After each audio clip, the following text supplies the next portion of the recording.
Bueno, vamos a ver el control de la expresión génica. En el ADN existen secuencias que se van a transcribir y traducir. Estas secuencias se pueden dividir para el estudio en genes estructurales o genes reguladores. Los genes estructurales se van a transcribir y traducir dando como resultado proteínas estructurales, proteínas que van a intervenir en alguna ruta biosintética, metabólica. En cambio, los genes reguladores van a dar como resultado proteínas reguladoras. Estas proteínas reguladoras son las que van a controlar la expresión de estos genes estructurales, es decir, van a controlar si estos genes se van a transcribir y traducir. Por eso se llaman reguladoras y están formadas por dominios que son un conjunto de 60 a 90 aminoácidos y que tienen la función de unirse por puentes de hidrógeno con los genes estructurales, con las bases de los genes estructurales, o también se unen a los azúcares, lo encienden o lo apagan. Encienden o apagan ese gen estructural. Bueno, tenemos que ver una diferencia entre el ADN eucariótico y procariótico en cuanto a estos genes. En este caso, por ejemplo, existen grupos de genes, por ejemplo, gen A, gen B y gen C, que van a dar productos génicos. El gen A va a dar una enzima A, el B una enzima B y el gen C va a dar una enzima C. Pero estas enzimas son necesarias para una misma ruta metabólica, donde se necesitan productos intermedios. Entonces, estos genes que producen enzimas que pertenecen a una misma ruta metabólica se van a transcribir todas juntas en un mismo ARN mensajero y van a tener un solo promotor para estos tres genes. Esto se da únicamente en células procariotas. En cambio, en las células eucariotas, cada gen A, gen B, gen C, van a tener diferentes promotores y se van a transcribir a diferentes ARN mensajeros. Acá en este caso está también representado otra parte del ADN donde están los genes reguladores. El gen regulador tiene su propio promotor y tiene su secuencia nucleotídica que va a determinar luego de la transcripción la formación de una proteína reguladora. Esta proteína reguladora va a activar o desactivar, podemos decir, la expresión de los genes estructurales. A este conjunto formado por genes estructurales que están controlados por un único promotor y que se transcriben a un único ARN mensajero, se le llama operón. Bueno, ¿cómo puede ser entonces el control de la transcripción y traducción? Tenemos un control negativo y un control positivo. El control negativo se va a dar cuando la proteína que lo regula va a llamarse represor. Y este represor puede estar activado o inactivado. O sea, se va a sintetizar de esa forma como represor y va a ser un represor activo o un represor inactivo. Y si tiene un control positivo, la proteína reguladora se va a llamar activador. Y este activador también puede estar activado o puede estar inactivado. Hay diferentes tipos de operones, de acuerdo a el tipo de proteína reguladora que interactúe, ¿sí?, con los genes estructurales para controlar la expresión.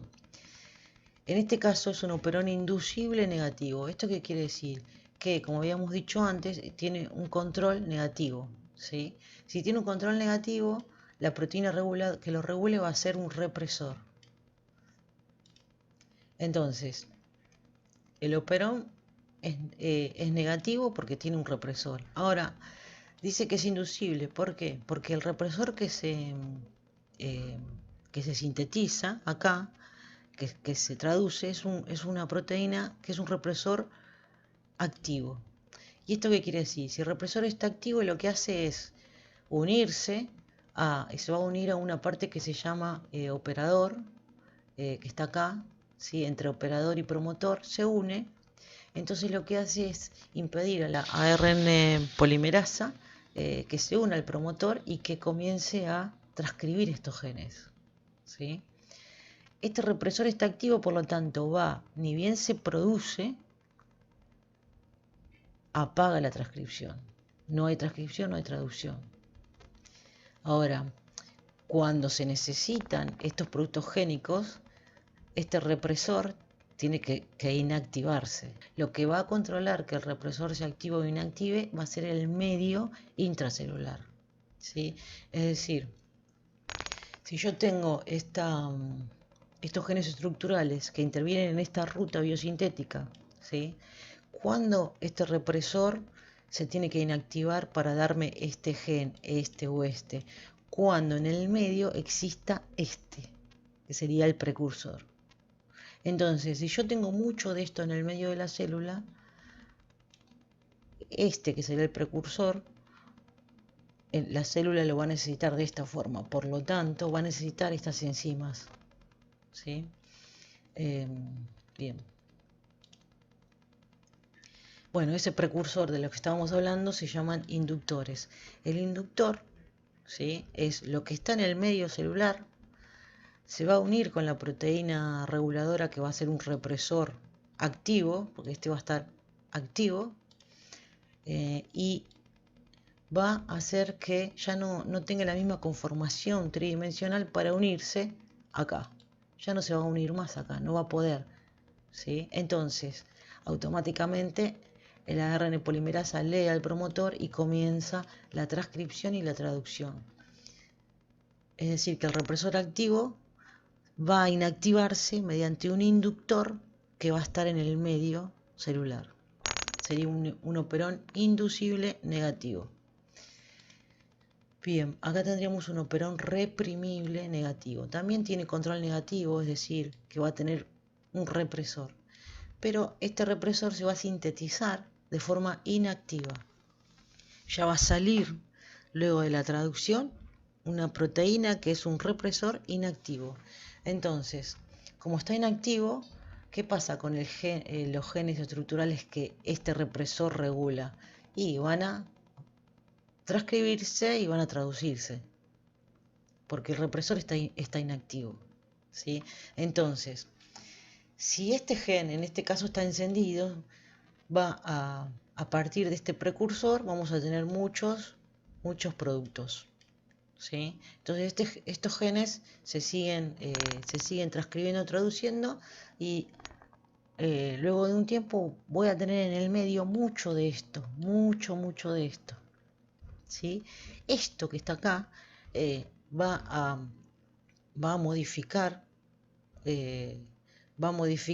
a este represor inactivo en represor activo. ¿Por qué? Porque ya lo que quiere hacer es que ya no se traduzca más, porque ya tengo mucho de esto, ¿sí? Entonces actúa como correpresor. Se une al represor inactivo, ¿sí?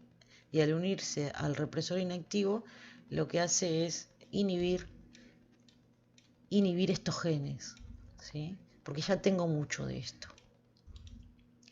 Bien, también está, bueno, acá estaba dibujado, este correpresor lo que hace es inactivar directamente los genes estructurales, inactiva la transcripción, la traducción. Seguimos. Después tenemos el operón inducible positivo. ¿Esto qué quiere decir? Es inducible porque voy a necesitar un inductor seguro, pero es positivo porque el gen que va a regular estos genes estructurales, las proteínas reguladoras, va a ser un activador, ¿sí? Pero este activador va a transcribirse y traducirse y vamos a tener este producto génico, es inactivo, no va a estar activo. Si no está activo este activador, lo que va a suceder es que como este gen se va a traducir y se va a transcribir y traducir gracias a un activador, pero justo este está inactivo, entonces no se va a producir la transcripción. Automáticamente lo que hace, lo que hace estos genes estructurales que están a cargo de este regulador, digamos, y que este regulador me sintetiza una proteína activadora inactiva, entonces estos genes no se van a transcribir y traducir, es como que estuvieran apagados, ¿sí? ¿Cuándo se encienden? Cuando en el medio existe algún producto, algún precursor que se llaman inductores. estos inductores también cambian la conformación del activador inactivo y lo van a transformar en activo. Entonces, si el activador está activo, estaría activo como este, ¿qué hace? Va a unirse acá y va a comenzar la transcripción y traducción. Y luego tenemos operón reprimible positivo. También es positivo porque el gen que los regula son activadores, ¿sí? Pero tiene que ser reprimible. ¿Por qué? Porque ya estos genes se traducen, o sea, están siempre encendidos. Entonces tiene que haber algún represor para que inactive este activador que está activo todo el tiempo. Y este represor va a estar en el medio, ¿sí? Bien, y como ejemplo vamos a ver el operón inducible, es un operón inducible negativo, que es el operón LAC. Acá lo que podemos ver es los genes estructurales formados por el gen LAC-Z, LAC-I y LAC-A. Después acá tenemos el operador por acá y por acá tenemos el promotor, ¿sí? Y acá tendríamos otro gen, ¿sí? Desde acá para allá, que sería los genes reguladores, donde tenemos el LAC1, que sería el gen regulador. Bien, al ser un operón inducible negativo, si hablamos de esta que sería el gen regulador, va a darme como resultado luego de la transcripción y traducción una proteína reguladora que sea un represor, pero que este represor esté activado. Si el represor está activado, actúa directamente e inactiva que todos estos genes, estos tres genes juntos que forman este operón, se transcriban. Cuando hay en el ambiente lo que se llama alolactosa o algunos dicen la lactosa, entonces automáticamente va a actuar como un inductor que haga que este represor que está activado se inactive, que esto ya se los expliqué cuando expliqué el operón inducible negativo. Bien, lo que tenemos acá en el operón LAC tenemos el gen LAC-Z, LAC-I y LAC-A. El gen LAC-Z me va a originar una enzima que se llama beta-galactosidasa. La beta-galactosidasa tiene la propiedad de formar, o sea, de romper a la lactosa y formar glucosa y galactosa y algo de alolactosa. La permeasa, que también es una enzima, que se necesita para que sea el transporte o para que sirva de transporte activo para que la lactosa pueda difundir a través de la membrana plasmática. Y la transacetilasa, esta, si bien se sintetiza, no se sabe bien, no tiene una respuesta todavía para qué sirve. Entonces, cuando en el medio hay lactosa, automáticamente esta lactosa va a inactivar al represor. Entonces va a comenzar la transcripción y la traducción, ¿sí? Entonces se va a originar permeasa para permitirle a todas las lactosas que entren, y la beta-galactosidasa va a transformarla en glucosa, galactosa y alolactosa. O sea que de un precursor vamos a tener varios productos, ¿sí? Esto sería un operón inducible negativo. Este es como ejemplo. Hay muchísimos más, pero este es uno de los más importantes.